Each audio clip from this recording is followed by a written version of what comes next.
Ayan mga kaibigan, magandang araw ulit sa inyong lahat. So, ayan dito ako sa garden. So, dito ako dumaan sa may garden. Dito yung shortcut na daanan papunta sa KM4. Ayan. Mas madali kasi dito kaysa yung susundan ko yung highway.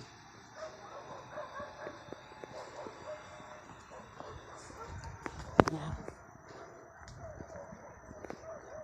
Marami na palang mga bahay dito. Ayan. Kita nyo mga kaibigan yung ano. Papakita ko sa inyo yung ginawa nila sa ano, tanim nilang mga strawberry. Ayan. Doon banda merong mga onion leaves. Yung mga onions. Ayan.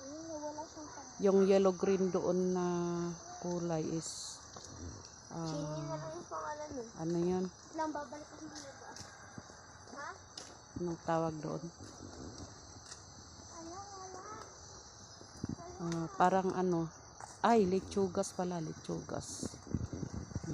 So dito rin banda, ayan, lechugas din, pero kakatanim lang nila kasi maliliit pa naman.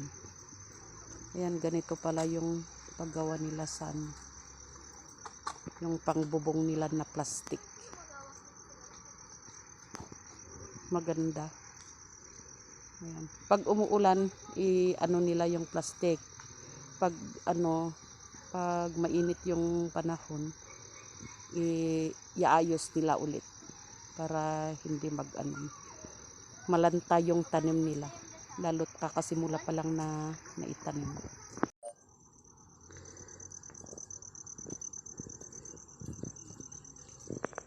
Ayan. Ang dami na. Ayun, umabot na sa tuktok. Tsaka malalaki na rin. Ayan. Mas talo nila yung mga ibang nakatayo na bahay sa gilid ng kalsada. Ayan. At dito rin, ayan, lechugas ulit. Tsaka strawberry doon sa dulo.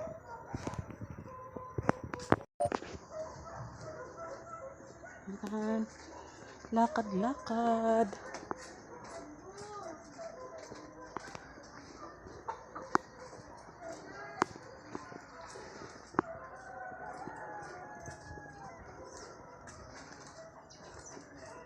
Yan nga lang, nagsitayuan yung mga bahay-bahay dito.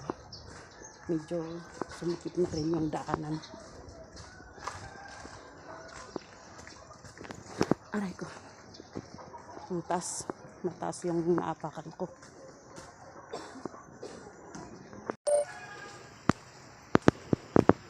So, ayan. At ito na naman. Nadaanan ko na naman yung ilog. Yung ilog kung saan ako natuto lumangoy. Ayan. Medyo na siya. Sumikip na. Hindi kagaya noon na maluwang ito dati. Yan, lalo sa taas. Naging madamo na rin. Ayan. Madumi na rin yung tubig niya. Lalo't umulan pa. Ayan. Pahaba yung style ng ilog.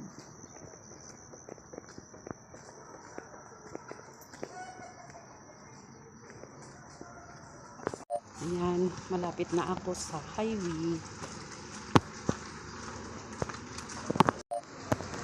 Ayan. Dito na ako mga kaibigan.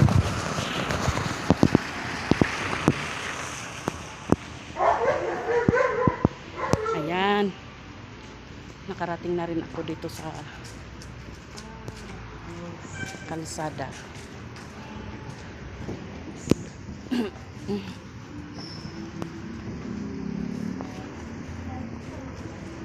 Ayan. Dito na yung ano yan, Save More. Ayan, Save More.